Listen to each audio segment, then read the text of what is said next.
نحمده ونصلي ونسلم على رسوله الكريم اما بعد فاعوذ بالله من الشيطان الرجيم بسم الله الرحمن الرحيم وما ينطق عن الهوى ان هو الا وحي يوحى علمه شدید القوى۔ پارہ 27 سورہ النجم، رکوع 1 آیت نمبر 3 تا 5۔ وما ينطق عن الهوى،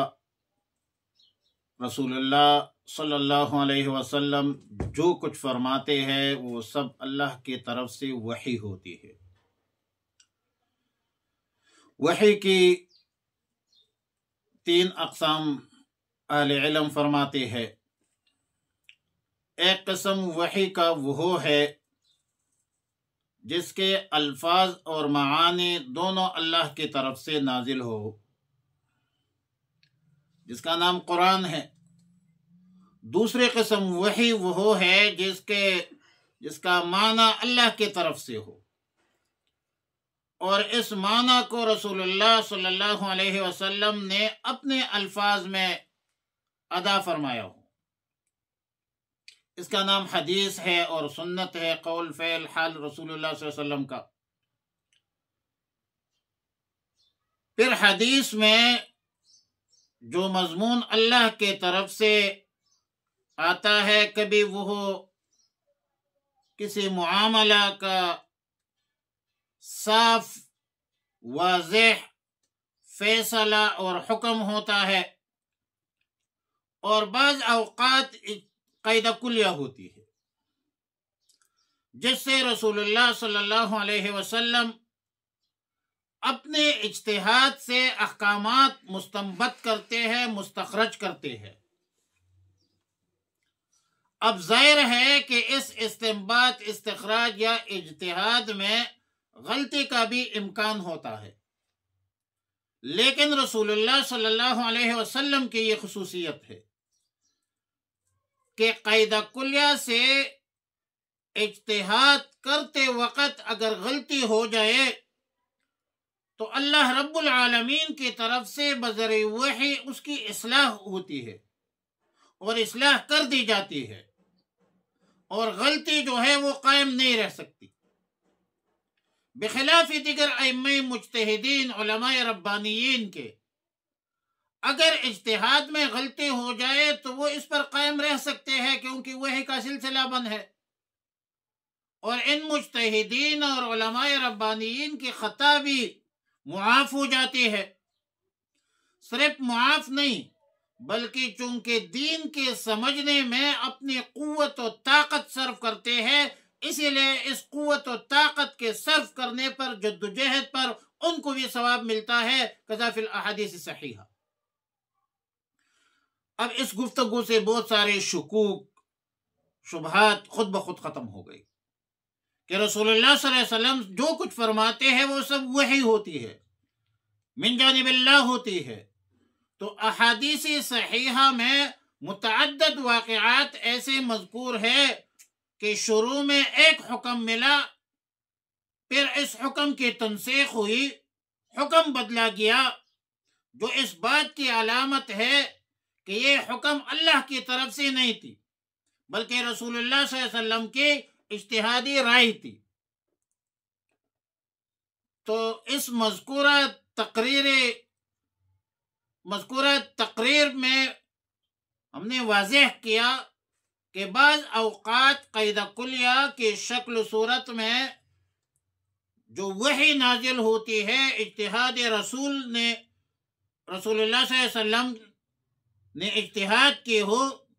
اور غلطی کی وجہ سے اللہ تعالیٰ نے مطلع فرمایا، اس لیے سب احکام جو ہے وہ وحی ہوتی ہے اور من جانب اللہ ہوتی ہے۔ باقی تنسیخ تو قرآن کی آیاتوں میں بھی ہوتی ہے، جو کہ وہی مطلوب ہے، قراءتن بھی ہوتی ہے، حکمن بھی ہوتی ہے، دونوں بھی ہوتی ہے اور ہوئی ہے۔ ما ننسخ من آیت او ننسها نأتی بخیر منها او مثلها، یہ کس بارے میں نازل ہے؟ تنسیخ ہے یا نہیں ہے؟ قرآن کی بہت ساری آیاتیں منسوخ ہے یا نہیں ہے؟ اللہ کی ذات تو حکیم ہے، اور رسول اللہ صلی اللہ علیہ وسلم جو کچھ فرماتے ہیں وہ وحی ہوتی ہے۔ اللہ تعالیٰ اپنی حکمت اور مصلحت کے تحت عالمی انسانیت کے رشد و ہدایت کے حوالے سے احکامات نازل فرماتے ہیں۔ تو رسول اللہ صلی اللہ علیہ وسلم جو کچھ فرماتے ہیں یقیناً وہ وحی ہوتی ہے۔ علمہ شدید القوا، اس آیت نمبر 3 سے آیت نمبر 17 تک تقریباً تمام آیتوں میں اس کا بیان ہے کہ رسول اللہ صلی اللہ علیہ وسلم کی وحی میں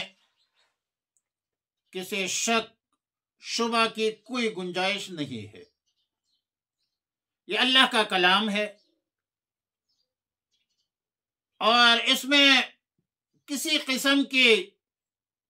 التباس، تلبیس، خطا، غلطی کا کوئی امکان نہیں رہتا۔ ان آیتوں کے حوالے سے ائمہ تفسیر سے 2 تفسیریں منقول ہے۔ ایک تفسیر یہ ہے کہ ان سب آیتوں کو واقعہ معراج کا بیان قرار دیتے ہیں اور یہ فرماتے ہیں کہ رسول رحمت للعالمین صلی اللہ علیہ وسلم نے اللہ رب العالمین سے بلا واسطہ تعلیم حاصل کی ہے، اللہ تعالی کی رؤیت اور قرب حاصل کی ہے۔ یعنی یہ پہلے تفسیر کے مطابق اللہ کی رؤیت بھی ہوئی ہے اور اللہ کا قرب بھی حاصل کیا ہے۔ اور شدید القوا ذو مرۃ فاستوى دنا فتدلى، یہ سب اللہ تعالی کی صفات قرار دیتے ہیں۔ اور جو رؤیت اور مشاہدہ کا ذکر ہے اس میں بھی اللہ کی رؤیت اور زیارت مراد ہے۔ یہ قول ہے صحابہ کرام میں سے سیدنا انس بن مالک رضی اللہ تعالیٰ عنہ کا، سیدنا عبداللہ بن عباس رضی اللہ تعالیٰ عنہما کا، اور یہ تفسیر جو ہے تفسیر مظہری میں قاضی ثناء اللہ پانی پتی رحمہ اللہ الباری نے اس تفسیر کو اختیار کیا ہے کہ یہ رؤیت سے مراد یورت باری تعالیٰ ہے۔ بہت سارے صحابہ کرام، تابعین، ائمہ تفسیر ان آیتوں کو رؤیت جبریل پر محمول کرتے ہیں کہ ان جبریل امین کو رسول اللہ صلی اللہ علیہ وسلم نے اصل صورت میں دیکھا ہے اور یہ اسی کا بیان ہے۔ شدید القوا ذو مرۃ فاستوى، یہ جو صفات ہے یہ حضرت جبریل امین کی صفات بتلائی گئی ہے اور اس کی بہت سارے وجوہات ہیں۔ تاریخی حیثیت سے بھی سورہ نجم پہلے صورتوں میں ہے، جو سیدنا عبداللہ بن مسعود رضی اللہ تعالیٰ عنہ کی تصریح کے مطابق پہلی صورت ہے جس کے رسول اللہ صلی اللہ علیہ وسلم نے علانیتاً اعلانت تلاوت فرمائی ہے، اور ظاہر ہے کہ معراج کا واقعہ تو اس سے مؤخر ہے، بعد میں ہے، لیکن اس پر بھی کلام ایک حد تک کیا جا سکتا ہے۔ اصل وجہ حدیثی مرفوع ہے جس میں رسول اللہ صلی اللہ علیہ وسلم نے ان آیتوں کے تفسیر کی ہے، جو رسول اللہ صلی اللہ علیہ وسلم سے ان آیتوں کی تفسیر منقول ہے، جس میں رؤیت جبریل منقول ہے، اور مسند احمد میں بھی ہے، تفسیر ابن کثیر نے ذکر کی ہے کہ فقال انما ذاک جبریل، یہ جبریل امین تھا۔ اس طرح صحیح مسلم میں بھی یہ روایات ہے، انہی الفاظ سے منقول ہے۔ فتح الباری کتاب التفسیر میں حافظ ابن حجر عسقلانی رحمہ اللہ تعالی بھی نے بھی روایت نقل کی ہے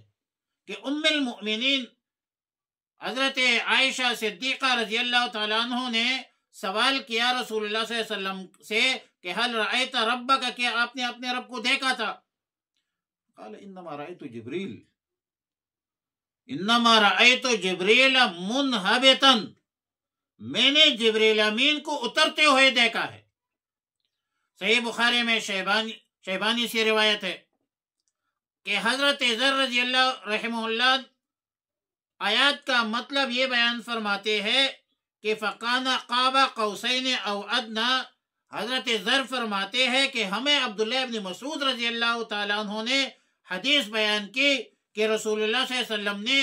جبریل امین کو اسی حال میں دیکھا، اسی حالت میں دیکھا کہ ان کے 600 بازو تھے۔ ابن جریر بھی اپنے سند کے ساتھ عبداللہ ابن مسعود رضی اللہ تعالیٰ عنہ سے ما کذب الفؤاد ما رأى کی تفسیر نقل کرتے ہیں کہ رسول اللہ صلی اللہ علیہ وسلم نے حضرت جبریل امین کو اس حالت میں دیکھا کہ وہ زخرف لباس میں تھے اور زمین و آسمان کے درمیانی فضا ان کے وجود نے بر رکھا تھا، بر دیا تھا، ان کے وجود سے بر گیا تھا۔ حافظ مہد الدین ابن کثیر رحمہ اللہ تعالی ان سب روایات کو نقل کر کے فرماتے ہیں کہ سورہ نجم کی آیت مذکورہ میں رؤیت اور قرب سے مراد جبریل امین ہے، اور یہ پہلی روایت تھی جو اس عالم میں مکہ مکرمہ کے افق پر ہوئی تھی، اور روایات کے مطابق پہلے مرتبہ جب جبریل امین کو رسول اللہ صلی اللہ علیہ وسلم نے دیکھا تو رسول اللہ صلی اللہ علیہ وسلم پر غش طاری ہو گئی۔ پھر جبریل امین انسانی شکل میں رسول اللہ صلی اللہ علیہ وسلم کے سامنے آیا اور بہت قریب ہو گئے۔ دوسری روایت کا تذکرہ سورہ نجم کے آیت وَلَقَدْ رَآهُ نَظْرَةً أُخْرَى، یہ شب معراج میں ہوئی ہے، اور اس دوسری تفسیر کو اختیار کیا ہے امام قرطبی نے، ابو حیان نے اور امام فخر الدین رازی نے بھی اس تفسیر کو جو خلاصہ لکھا ہے، حافظ مہد الدین ابن کثیر نے اس کو معارف القرآن نے بھی خلاصے میں لکھا ہے، حکیم الامت مولانا اشرف علی تھانوی رحمۃ اللہ علیہ کا بھی یہی موقف ہے، ہمارے اکابرین کا بھی تقریباً یہی موقف ہے، تو اس تفسیر کو ان حضرات نے ترجیح دی ہے۔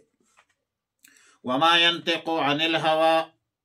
اور وہ نہیں بولتا عن الهوى اپنے خواہش سے، ان ہوا نہیں ہے کچھ اور، ان الا وحی وگر وحی ہے، یوحا جو نازل کی جاتی ہے، علمہ اس کو سکھایا ہے، شدید القوا زبردست قوت والے نے، جبریل امین مراد۔ اللہم ربنا تقبل منا انک انت السمیع العلیم وتب علینا یا مولانا انک انت التواب الرحیم، استغفر اللہ ربی من کل ذنب واتوب الیہ، وصلی اللہ علی النبی الامی الکریم وعلی آلہ واصحابہ اجمعین برحمتک یا ارحم الراحمین۔